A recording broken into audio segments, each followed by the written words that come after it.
నెల్లూరు జిల్లా కావలి నియోజకవర్గం Dagadarthi police station వద్ద రోడ్డుపై బైఠాయించిన టీడీపీ రాష్ట్ర ఉపాధ్యక్షుడు మాలేపాటి సుబ్బానాయుడు.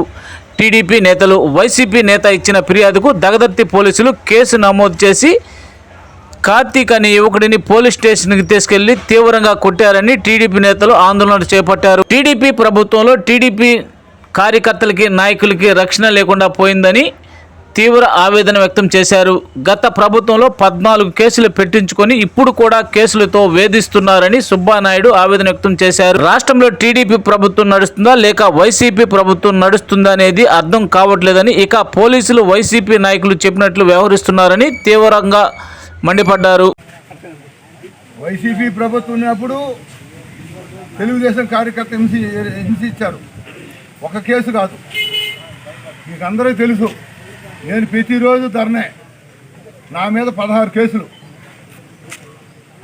విగ్రహాల కరుణాకర్ని ఇల్లు లేదని చంపేశారు వైసీపీ వాళ్ళు. అదేవిధంగా గోసిపాతలు తేజ డీజిల్ పట్టలేదని కాలుతో చేతితో తన్నారు వైసీపీ వాళ్ళు. పైడు అరస లారీలు తిరగకూడదని బెదిరించి ఎమ్మెల్యే బెదిరించి ఆయన సాగు బతుకుల్లో నేను 10 లక్షల ఖర్చు పెట్టి బతికాడు. గవర్నమెంట్ పోయిన తెల్లారి తెలుగుదేశం పార్టీ ఏజెంట్గా కూర్చున్నాడు 2019లో కార్తీక్ దగదత్తిలో. ఆ రోజు లోకేష్ బాబు వచ్చారు, గండికొండ కార్తీక్. ఆ రోజు లోకేష్ బాబు వచ్చారు దగదత్తి 2019లో. లోకేష్ బాబు వస్తే కేసు. ఆ రోజు హింసించింది, ఈరోజు తెలుగుదేశం కార్యకర్త హింసించింది. నిన్నటి రోజున ఒక రైతు కూలికి పిలిస్తే కూలికి పోయారు. వీళ్ళు కూలికి పోయిన దానికి వాళ్ళ మీద కేసు కట్టి ఏమైనా హత్య చేశాడా, మానభంగం చేశాడా, మర్డర్ చేశాడా, వాళ్ళని దగదత్తి స్టేషన్లో కాకుండా తిప్ప స్టేషన్ చేసిపోయి కొడతారు, కాళ్ళ చేత కొడతారు ఎస్ఐ. ఇది తెలుగుదేశం ప్రభుత్వమా ఇంకా వైసీపీ ప్రభుత్వమా? మేము మా కార్యకర్తలు కాపాడుకోవాలి. తెలుగుదేశం కార్యకర్త భయపడిపోతారు కావలి నియోజకవర్గంలో. మనం ఏం చేయాలి? మనకి ఏంది?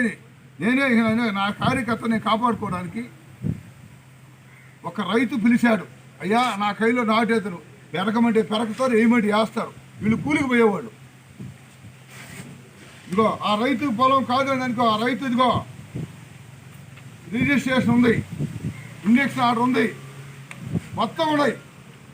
మీరు ఎందుకు కొట్టారు? నువ్వు ఎందుకు కేసు కట్టావు? వైసీపీ వాళ్ళు చెప్తే ఈరోజు కూడా వైసీపీ ప్రభుత్వం నడుస్తుందా? వైసీపీ వాళ్ళు ఏం చెప్తే చేస్తారా మీరు? ఇంకా మీలో మార్పు రాలేదా? మారరా? ఇంకా జగన్మోహన్ రెడ్డి ప్రభుత్వం అనుకున్నా? ఇది చంద్రబాబు నాయుడు గారి ప్రభుత్వం, రామరాజ్యం. చంద్రబాబు నాయుడు గారు లోకేష్ బాబు కావాలని, అదేవిధంగా పవన్ కళ్యాణ్ గారు మోడీ గారు కావాలని ఈ కూటమి ప్రభుత్వాన్ని 164 సీట్లతో గెలిపించారు ప్రజలు. మేము ప్రజలకి అండగా ఉండాలి. ప్రజలు హింసిస్తూ ఒప్పుకోం. తప్పు చేశారా? పిలిచి మాట్లాడు. ఏం తప్పు చేశారని నువ్వు రేత్రి పోయి వాళ్ళ చుట్టూ తిరగడం, ఎత్తుకు రావడం ఎవరు చెప్పారు నీకు? చెప్పు, ముందే చెప్పాలి. ఎస్ఐ గారు వచ్చి చెప్పాలి. మాకు చెప్పినంతవరకు ఎస్పీ గారు వచ్చేవరకు నేను లేనని చెప్తున్నాను. నేనైతే కూర్చుంటాను. మీరు ఎందుకు కొట్టారో సమాధానం చెప్పాలా. ఒక మాదిగా చదువుకున్నాడు, కేసపై నువ్వు చేసుకుని కొడతావా? తిప్ప నీకు దగదత్తి పోలీస్ స్టేషన్ ఉంది, నువ్వు తిప్పకే ఎందుకు చేసిపోయావు? చెప్పు సమాధానం. ఆయన ఏం తప్పు చేశాడు? ఏం తప్పు చేస్తే నువ్వు రేత్రి పొగుళ్ళు తిరుగుతావు వాళ్ళ చుట్టూ? నీ దెబ్బకి భయభ్రాంతులు గురైపోయినారు. ఇది తెలుగుదేశం ప్రభుత్వమా? రైతంపాడు గ్రామం ఉంది. ఆ గ్రామంలో 250 ఎకరాలు మేతపురం పోపు బీడు ఉన్నాయి. దాన్ని అప్పుడు వైసీపీ నాయకులు అన్యాయగ్రాంతం చేసి ఇచ్చేస్తుంటే మేము లాస్ట్ గవర్నమెంట్లో కోర్టుకు పోయి 2 లక్షలు ఖర్చు పెట్టి నేను స్టేలు తెచ్చిన. అప్పుడు ఆగిపోయారు. ఇప్పుడు మన గవర్నమెంట్ వచ్చిన తర్వాత మన వాళ్ళే ఆ పొలంలో అదే మనుషులు పెట్టి మళ్ళీ పొలం ఇప్పించారు. మేము కలెక్టర్ చెప్పుకున్న దిక్కు లేదు, ఎక్కడ చెప్పుకున్న దిక్కు మొక్కు లేదు. అదేమిటో మేము పోలీస్ స్టేషన్లో కేసు ఇచ్చిందని చెప్తాడు ఎంఆర్ఓ. కేసు ఇచ్చింది వాస్తవే. మళ్ళీ ఊరు ఒత్తిడి వల్ల ఆ కేసు రిటర్న్ తీసుకున్నారు.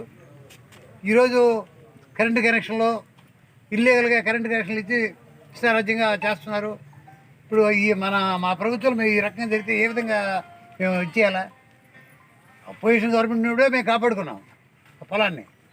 ఈరోజు అక్కడ చోట నాయకులు చేరి చీటర్లు చోట నాయకులు ఈ విధంగా వాళ్ళని ప్రేరేపించి అదే మనుషుల చేత మళ్ళీ వేయించి నారే తెప్పించి బ్రహ్మాండంగా నీళ్లు భరిస్తున్నారు. దీనికి పరిష్కారం ఏందో నాకు అర్థం కాల. దీనికి కేసు ఇచ్చున్నారు. కేసు మళ్ళీ వాపసు ఎందుకు ఇచ్చినాడో వస్తే తెలియదా? అతనే ఒప్పుకున్నాడు. కేసు ఇచ్చారు ఎంఆర్ఓ, మళ్ళీ రిటర్న్ తీసుకున్నాడు.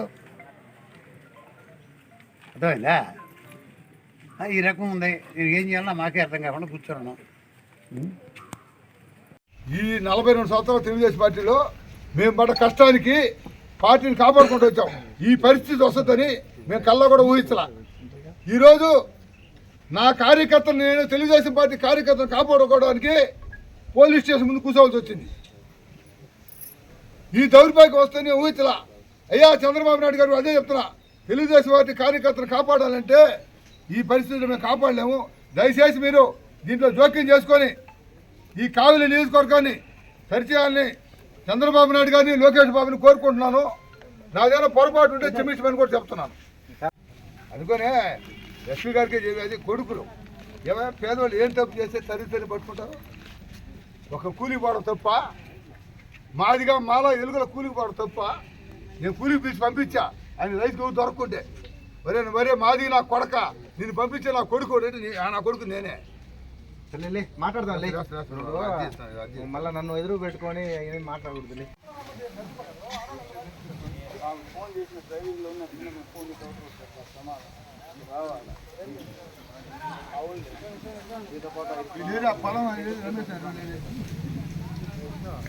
వాడి కైలో నాటుకుందానికి దానికి కేసు. ఏం చేస్తారు మీరు? వైసీపీ తొత్తులా తెలుగుదేశం పార్టీ నాశనం చేయాలని ఉన్నారు మీరు. వైసీపీ వాళ్ళు చెప్తే తెలుగుదేశం పార్టీ నాశనం చేయాలని ఉన్నారా? నిజలేసి వైసీపీ తొత్తులాగా నడుస్తున్నారు. మీ చరిత్రలో చూపిస్తా. ఒక్కను వదిలిపెట్టడం. ఇది తెలుగుదేశం ప్రభుత్వం, ఇది తెలుగుదేశం. మా కార్యకర్తకు ఒకటికి ఇబ్బంది వచ్చినా ఏమొచ్చి వదిలిపెట్టే ప్రసక్తి లేదు. ఈ 24/7 ఎప్పుడు నిద్రపోకుండా ఏ కార్యకర్త ఇబ్బంది అన్నా వస్తానని చెప్తున్నాను. ఏ కార్యకర్త భయపడాల్సిన పని లేదు. ఇప్పుడు వాళ్ళ బాధ చెప్తారు వినండి ఏం జరిగింది. మీడియా వినండి. అబ్బాయి మీకు కార్యక్రమం చెప్పొద్దు. ఎందుకనే కార్యక్రమం ఎందుకని చెప్పొద్దా? ఇది మా ప్రభుత్వం, వైసీపీ ప్రభుత్వం చెప్పాలా?